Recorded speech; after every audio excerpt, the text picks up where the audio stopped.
Ratusan buruh pabrik sepatu menuntut haknya yang belum dibayarkan perusahaan selama 4 bulan. Kedua supporter saling lempar dan memprovokasi satu sama lain. Tawuran pelajar SMK berlangsung usai jam pulang sekolah di Jalan Matraman Raya, Jakarta Timur.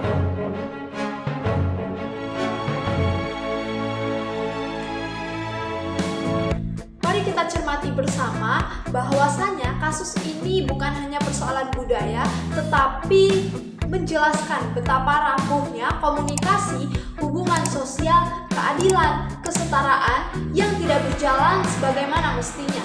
Maka dari itu, saya, Ratu Wijaya dengan NPM B1A025165 hari ini akan membahas persoalan aspek sosiologis dalam konflik sosial di Indonesia dengan mata kuliah Sosiologi Hukum dengan dosen pengampu Bapak Andre Zanic S.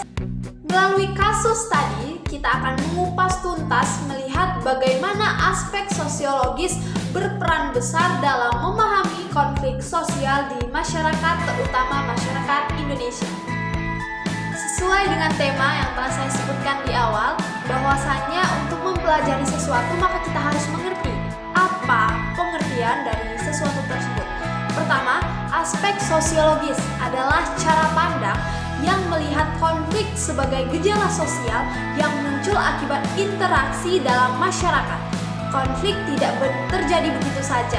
Biasanya dipengaruhi oleh perbedaan nilai, ketidaksetaraan, serta perebutan sumber daya. Jadi lewat perspektif sosiologis, kita dapat melihat akar masalah yang lebih dalam, lebih luas dari suatu konflik, bukan hanya permulaan hukumnya saja. Topik ini pun penting untuk dibahas karena Indonesia adalah negara yang sangat beragam. Keberagaman suku, agama, budaya, dan kondisi ekonomi setempat dapat menjadi kekuatan, namun juga bisa menjadi memicu konflik bila tidak dikelola dengan baik.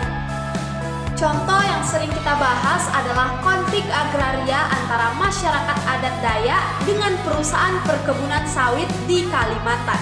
Dalam kasus ini, masyarakat adat kehilangan sebagian wilayah leluhur mereka karena masuknya perusahaan yang mendapat izin dari pemerintah.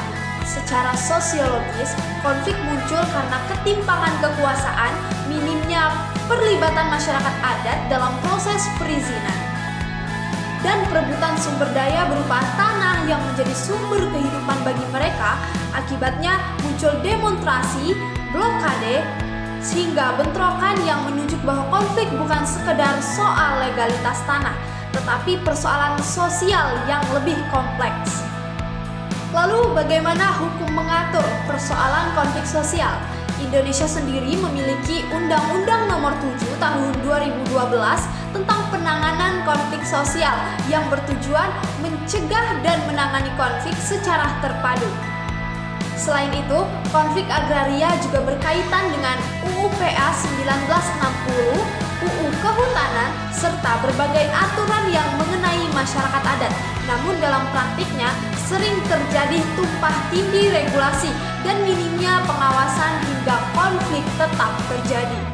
Dari sini dapat kita simpulkan bahwasannya penyelesaian konflik sosial tidak cukup hanya dengan mengandalkan hukum, namun dibutuhkan pemahaman sosiologis yang dapat mengidentifikasikan akar masalah. Jika pendekatan hukum dan sosial digabungkan, maka penyelesaian konflik dapat lebih efektif dan menyentuh akar persoalan.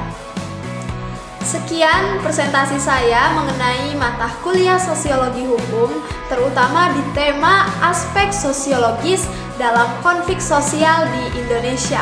Saya Ratu Wijaya, mahasiswa Hukum semester 1 Fakultas Hukum Universitas Bengkulu tahun 2025. Mari bertumbuh bersama. Wassalamualaikum warahmatullahi wabarakatuh.